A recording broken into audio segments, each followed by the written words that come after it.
David Parker.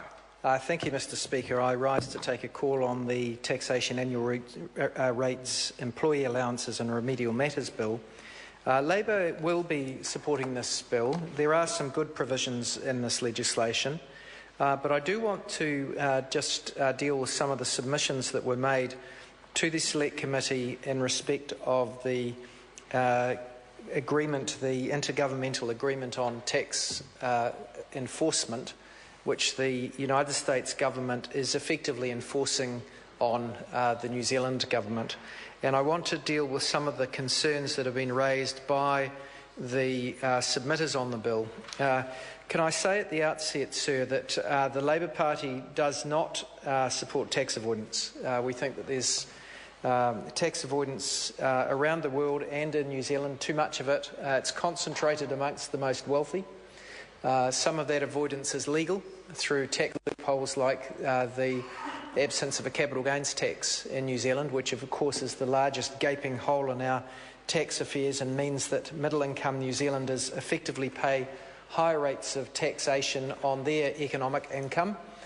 Middle-income groups pay higher rates of overall taxation on their income and spending than higher income people do, because middle income people spend most of their income. Their economic income is normally in the form of taxable income and is taxed under the Income Tax Act.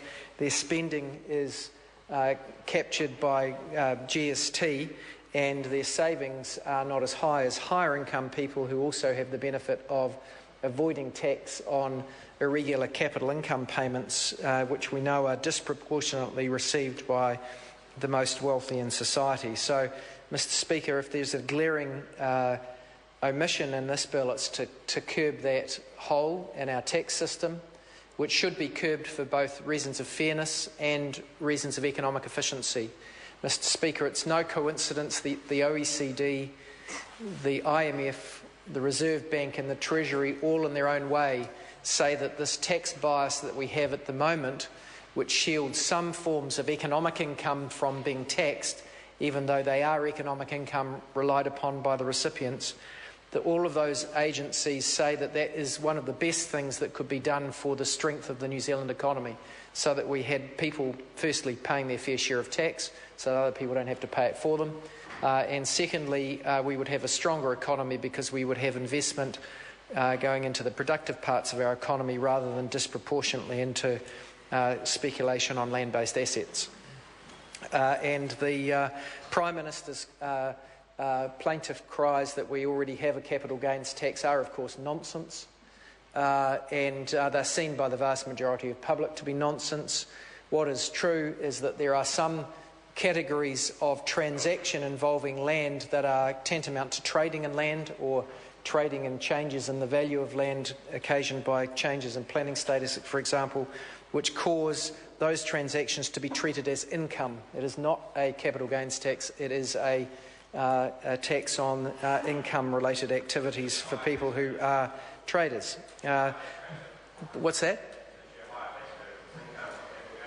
Well, that's true. When it's caught as income, they pay tax as income rather than as a capital gain, but it's only a very small fraction of capital returns are taxed in that matter, and indeed when they are, they're not being taxed on the capital account, they're being taxed on income account. Mr Speaker, in respect of the agreement that we have with the... So that's one example of, and it's probably the most egregious example of tax avoidance in New Zealand, that people can classify certain types of income in a way that are economic income. Actually, I didn't hear the question, otherwise I would have an answer to it.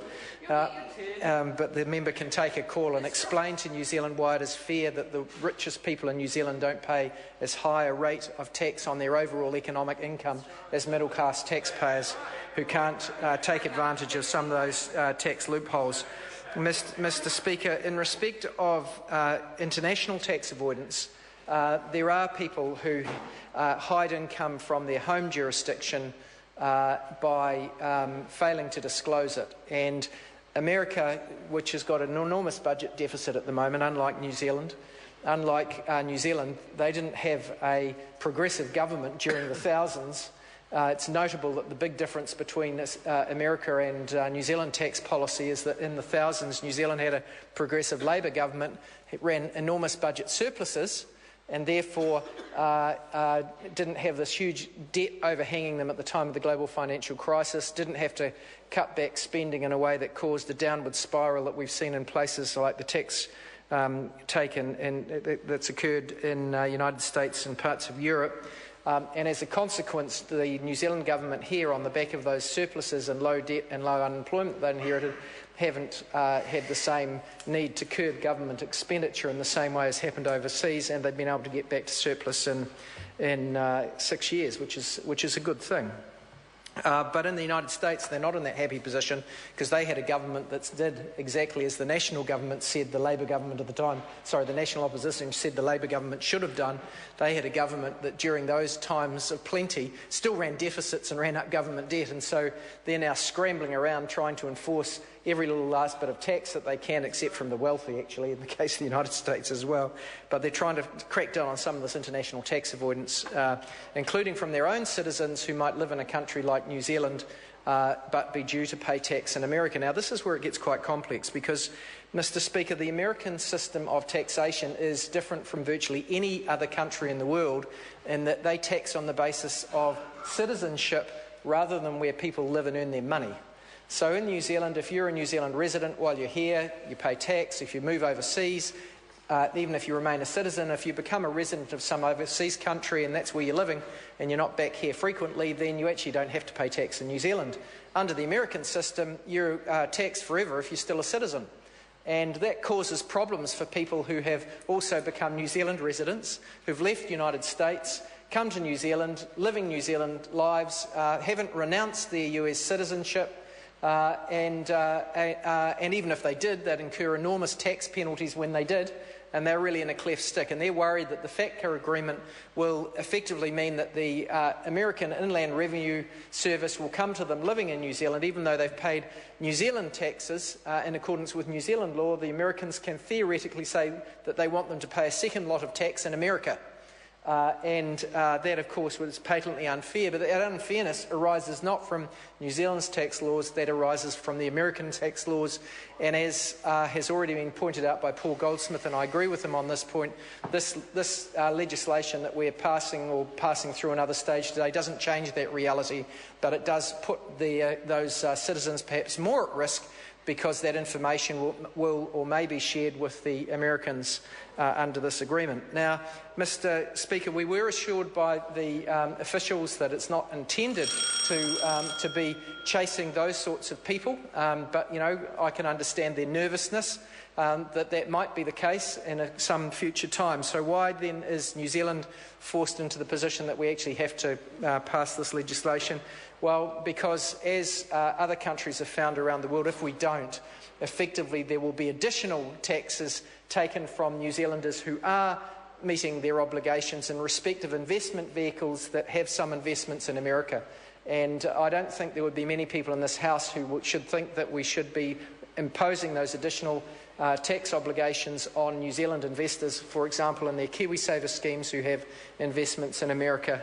That would be unfair on them. As a consequence, we do think it's necessary to sign these agreements. However, Mr. Speaker, we did ask for a simple amendment to the legislation, and we will have in committee stage an amendment to this effect.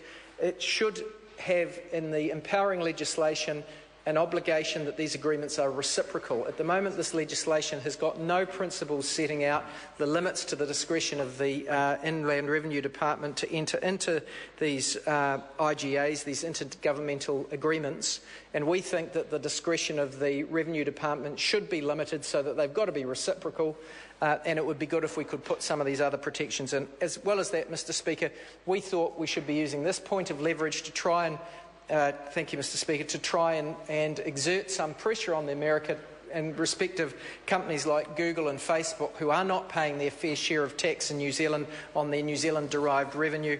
We thought this opportunity should be used to try and fix that wrong as well, but the government, in respect of both of those suggested amendments, said no.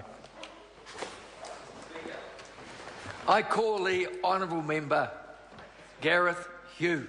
Kia ora, Mr Speaker, na mihi nui kia koutou. Kia ora.